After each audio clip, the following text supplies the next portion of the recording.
இப்ப இந்திய கூட்டணியில என்ன பிரச்சனை? காங்கிரஸ் மானம் போற மாதிரி கேட்கிறான்னு கேள்வி. இங்க ஒரு சட்டமன்ற உறுப்பினர், திமுகவுடைய சட்டமன்ற உறுப்பினர் நம்ம மதுரையில வடக்கு தொகுதி சட்டமன்ற உறுப்பினர் கேட்கிறாரு, மேடையில பேசுறாரு, இந்த காங்கிரஸ்காரங்களுக்கு பூத்துல கூட ஆள் இல்லையா, பூத் கமிட்டி போடுறதுக்கு ஆள் இல்ல, அவன் வந்து இந்த சீட்டு வேணும் அந்த சீட்டு வேணும்னு எங்களை போட்டு உயிரை வாங்குறான் அப்படின்னு அவர் பேசுறாரு. உலகம் முழுவதும் ஒளிபரப்பாச்சு. இப்போ ஒரு அமைச்சர், நம்ம முதல்வர் தொகுதி சட்டமன்ற உறுப்பினர், காங்கிரஸ்காரங்க சீட்டு கேட்டு உசுர வாங்குறாங்கப்பா அப்படின்னு அவர் பேசியிருக்காரு. அதோட தேமுதிக சொல்லியிருக்கிறார், அது ஒரு கட்சியே இல்ல. யாரு? எங்க அண்ணன் கண்ணப்ப, நம்ம மதுரைக்காரு தான் அவரு, ரொம்ப நல்ல அண்ணன் அவரு, அவரையும் முடிச்சுவார். இப்போ காங்கிரஸ் திமுக கூட்டணியில சுமூக உறவு இருக்குன்னு எங்க அக்கா கனிமொழி சொல்லிட்டு போறாங்க. எங்க உறவு இருக்கு? மாணிக் தாக்கூர் கேட்கிறார், ஆட்சியிலும் பங்கு அதிகாரத்திலும் பங்கு.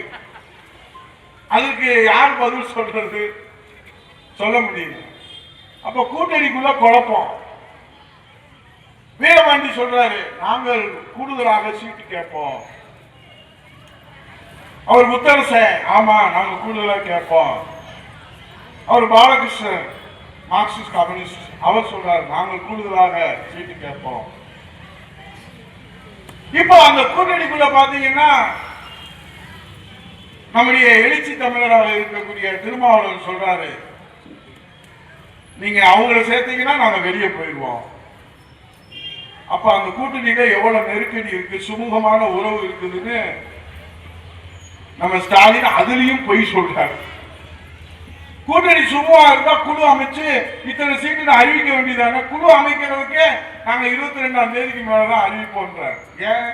இப்ப பேசுனா ஓடி போயிடுவாங்க, ஓடி வேற கட்சிக்கு போயிடுவாங்க. அதனால ரொம்ப எச்சரிக்கையா கவனமா பேசவே. யாரும் பேசுறாங்க, இத்தனை சீட்டு சொன்னா ஓடி போயிடுவாங்க. இப்போ செயினை போட்டு உட்கார வச்சுருக்காங்க, இருங்க பார்க்கலாம், ஆபத்து பார்க்கலாம்.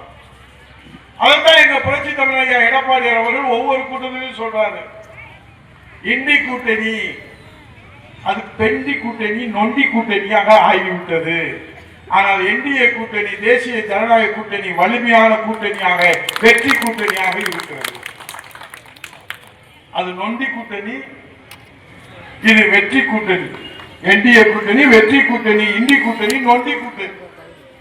உதயகுமார் ஏதோ காழ்ப்புணர்ச்சியில பேசுறான்னு தாய்மார்கள் நீங்க நினைக்க கூடாது. உண்மையில அதை மறைக்கிறதுக்கு தான் அவர் என்ன செய்யறாரு, ஸ்டாலின் எல்லாரையும் கூப்பிடுறான், டி ஷர்ட்டை போடுறான், கிழமையில இருந்து குமர வரைக்கும் பிறந்த வரைக்கும் டி ஷர்ட்டை போட்டு இளைஞரணி மாநாடு இருக்கிறாரு.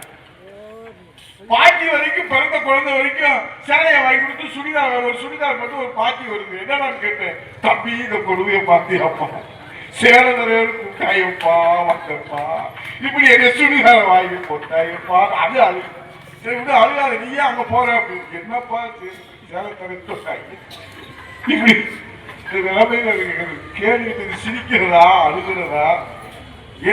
கிழவிக்கு பாட்டிக்கு போய் சொல்ல, அவங்க கூப்பி கேட்டேன், ஏன்டா பாட்டி விட இது லைன்ல வந்துருச்சு, நான் என்ன பண்ணுவேன் அப்படின்னு அவங்க சொல்றேன். செய்திகளை உடனுக்குடன் தெரிந்து கொள்ள கீழ்கண்ட கேபிள் மற்றும் டிடிஹெச் நெட்வொர்க்குகளில் எம்நாடு செய்தி தொலைக்காட்சியை காணுங்கள். பாதகம் செய்பவரை கண்டால் நாம் பயம் கொள்ளலாகாது பாப்பா, மோதி மிதித்து விடு பாப்பா, அவர் முகத்தில் உமிழ்ந்து விடு பாப்பா. அண்மை செய்திகளை உடனுக்குடன் தெரிந்து கொள்ள இணைந்திருங்கள் எம்நாடு தொலைக்காட்சியுடன்.